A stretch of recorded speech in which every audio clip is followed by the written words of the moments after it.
Hello, and welcome to another episode of Breadcast Movie and TV Talk. Finally, I get to talk about a show I've been really wanting to see for a long while now. Yes, I have, through the power of a free trial, finally been able to watch Season 1 of The Mandalorian.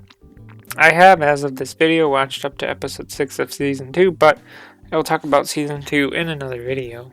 Anyway, this is all about Season 1, so there will be spoilers for Season 1 of The Mandalorian.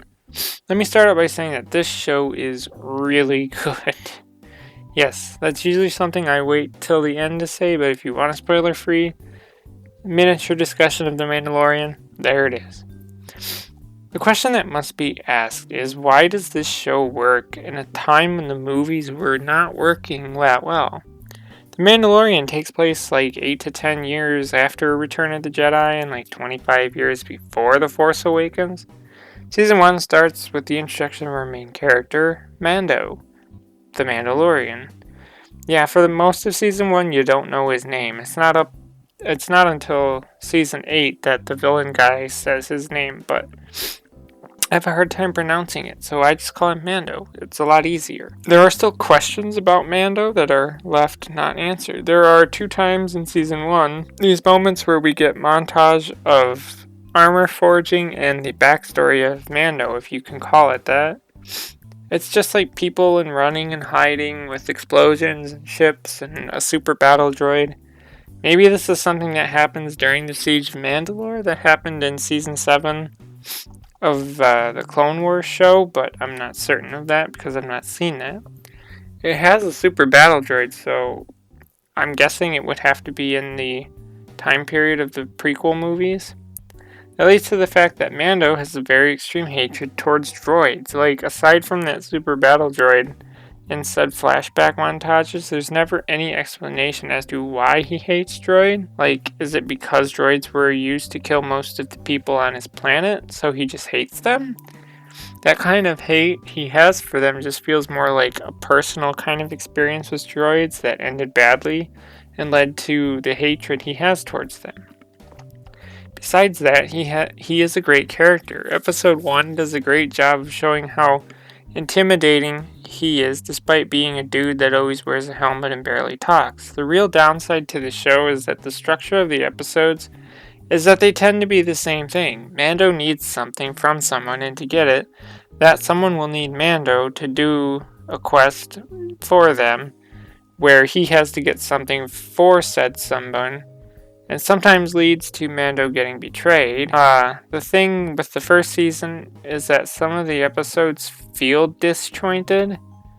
Like it's like just the adventures of Mando and the child. The first episode is just about him trying to get the child. Like I said, they do a great job making Mando look intimidating, and then he goes and gets thrown around by some really big creatures, which tells the audience that as badass and intimidating as Mando is, he's not invincible.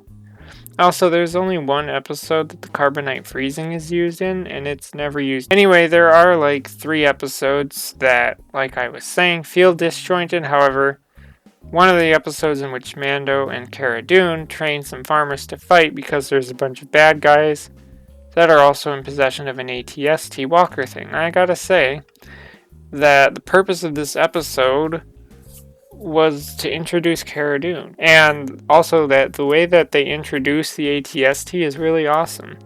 It reminded me of the sequence from the first Iron Man movie when Tony dons the Mark I in the cave. You just see the lights on his chest, on the chest piece in the darkness. A lot of the fight between these farmer people and the bad guys with the ATST takes place at night. So when Mando and Cara Dune awaken the ATST at night, you just see like the red from inside the window hatch things once the ATST activates, and you just see the red spots rise up, obviously accompanied by the sounds that it would make. It's hard to explain, but I really like how they did it. And why it's not just disjointed is because, as I said, this is the episode in which we meet Cara Dune. Then there's the episode that takes place on a prison ship, and that is like 90% of the episode, and it just works.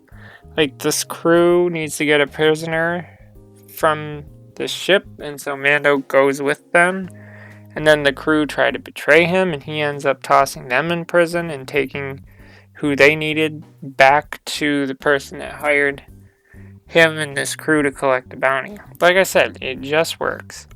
And finally, episode 7 and 8, the villain guy, Mon Mothma, or I don't know his name, makes this big move. Mando gets Kara to help along with IG-11, and that guy that was giving Mando work in episode 1. The villain wants the child for reasons we don't know. What I liked in these episodes is getting to see some more types of stormtroopers. We get to see Death Troopers, previously only used in Rogue One.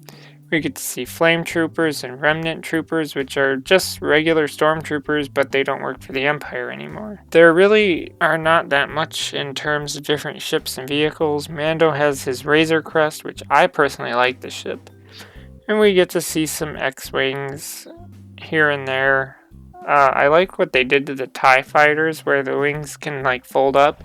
It's not something you see in any of the movies either.